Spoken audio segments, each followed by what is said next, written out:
Hi there, and welcome to Motion Symphony. I'm just going to show a quick overview of distance matching in Motion Symphony. Now, this is an experimental feature, so please be aware of that. I'm only showing it to you so you can have a quick look.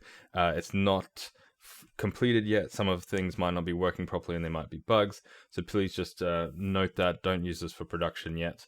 But anyway, here is distance matching for starts and stops. I haven't got any plants to show off. This is a typical Paragon character you can see here.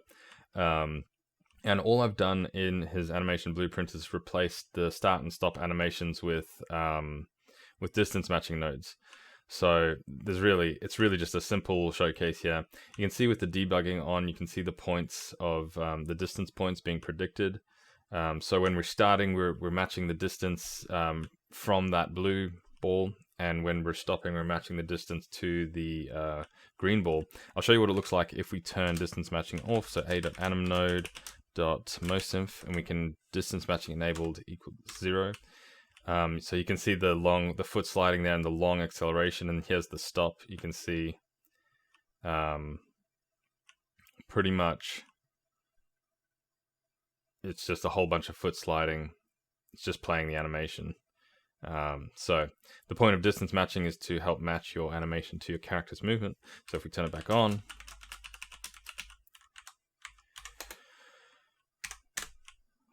we get the animation sort of gets skipped through based on its distance. If you don't understand distance matching, it's basically like playing an animation by distance to a marker rather than time. So usually you play animations with time, so time starting from the 0 of the animation and going forward in seconds. If you replace the idea of time along your animation with distance, you just jump to the distance that you want from the marker, and that's how this is working. So yeah, eventually this is going to be expanded and should have more things with plants and stuff and more predictions. But anyway, let's just go into quickly how this works. So I'll show you the character first, and I'll bring this down here. And the thing you need to note here is the distance matching component. This is all just the standard stuff. I haven't done anything in this graph. This is all just comes with the Paragon character. But I've added this distance matching component, and in this case, I've chosen to use automatic triggers. That's going to trigger starts, stops, and eventually that'll also trigger plants. You probably, depending on your game, you're going to want to customize this.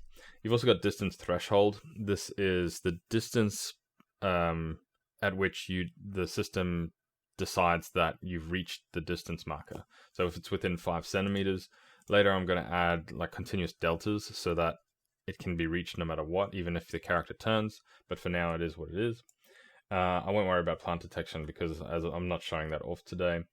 Again, this is like a temporary sort of tutorial. Okay, so that's all you really need to do there for starts and stops. Next, we go to our blueprint, and we create a variable called desired distance, and we create these distance matching nodes. So you can see I had the run forward start here, and I've replaced it with the distance matching node. I'll show you the event graph first because that's more important. First, we need to get the distance matching component from our character. That's normal UE4 stuff, just caching that the distance matching component, and we call get marker distance, and we set our desired distance variable. So that's all we need to do there, and that will. Yeah, we need to do that when it is appropriate. In this case, I'm just doing it every frame because this is just a demonstration. You might probably want to do it so that, it's only going to happen if he's moving or something, or if he's not an idle. So the next thing we do is we go to our states, and we've got start and stop. And yeah, I've just replaced this with distance matching nodes. So if you type in distance matching, you'll get this distance matching node. There we go. And you need to set the animation. And I'll go through, and you also need to bind that desired distance there. So let's have a look at some of the other settings. So you've got the distance curve name. So this name is by default, it's going to be something like mosymph underscore distance matching. That's the distance matching, that's the curve that gets created on the animation for distance if you're using the built-in Motion Symphony distance matching curve generator. So let's find an animation for those who aren't using that. So you need root motion in your animation if you want to generate this curve. Otherwise, you need to generate it in like Maya or whatever your software is, Blender. Let's just find start. These animations, these Paragon animations already have them, so we don't have to do that, but I'm still going to show you. So jog, forward start. That's what we want. And we can see this distance curve here. So this is the distance from the marker point. So the marker point being the start point of the animation. If it's a stop, the marker point is, where the stop happens. So you can see that the values go up from 0 as the character goes away.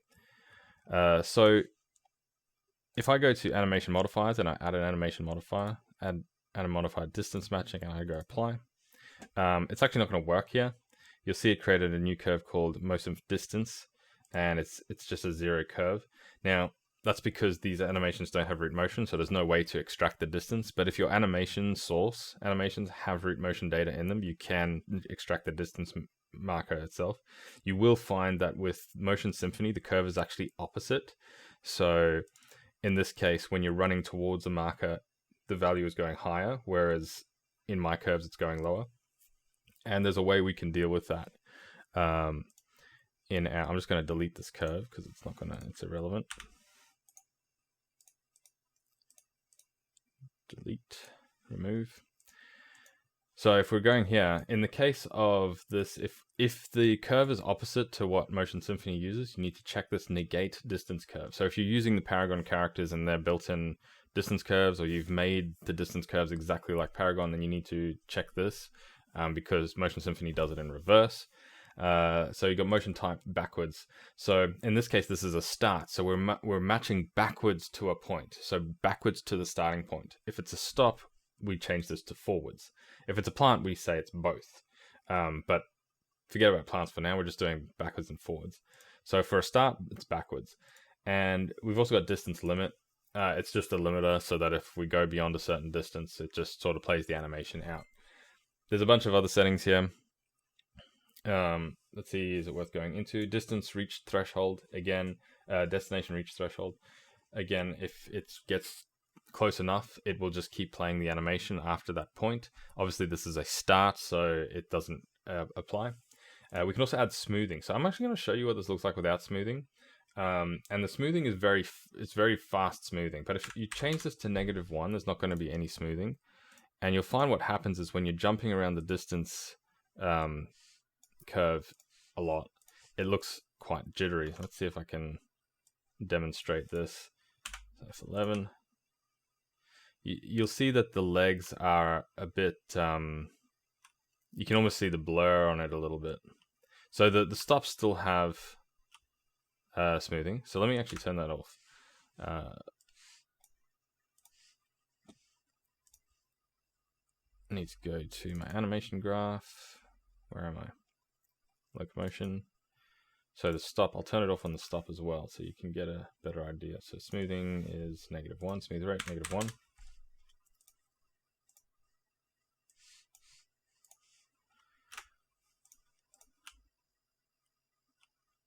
So you can see that the legs almost look a little bit blurry, like it's moving, it's doing the right movement, but it's a bit jagged.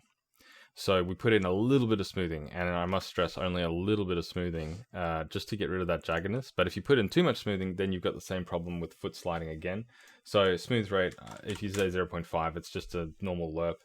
And the smooth timing threshold, basically this means if the difference between your current time and the time decided by the node based on distance matching is greater than this amount, just jump to it, don't smooth, because if we smooth, then we're going to basically be fast forwarding the animation. We only want to smooth small distance changes, otherwise we want to jump. So what else? Set the animation, everything else is normal. That's pretty much it. So for the stop, as I said, you have a forward because you're matching forward to a point. So if I hit play, so what I mean by that, again, if you're not quite getting it, is with the start, we're matching backwards to this this blue ball. We're matching backwards to the blue ball, and then when we stop, we're matching forwards into the future to the green ball. So there we go. All right, quick note before I go. With our distance matching component here, it actually uses the character movement component. So if you've got a custom character movement component, then you might have to start triggering your, you might have to, do your own custom prediction. You can have a look at the code for the distance matching component and change the predictions yourself. But it's based on the general character movement component. At the moment, for it to work, you must set braking friction factor to 0. The reason is because that's not taken into consideration in the current system. Again, this is part of why it's experimental. One reason is it does add complexity to the calculation, which, you know, you do it a number of iterations into the future can be a burden, but we'll see about how that can change in the future.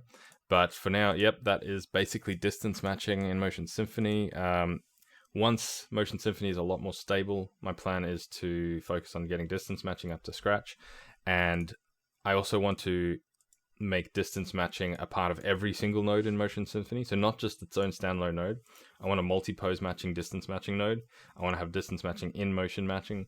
That is also experimental, by the way, but I'm not going to go over how to do that. But it is actually in there. You can add distance matching tags in motion matching. Thank you all for watching. I'll see you next time.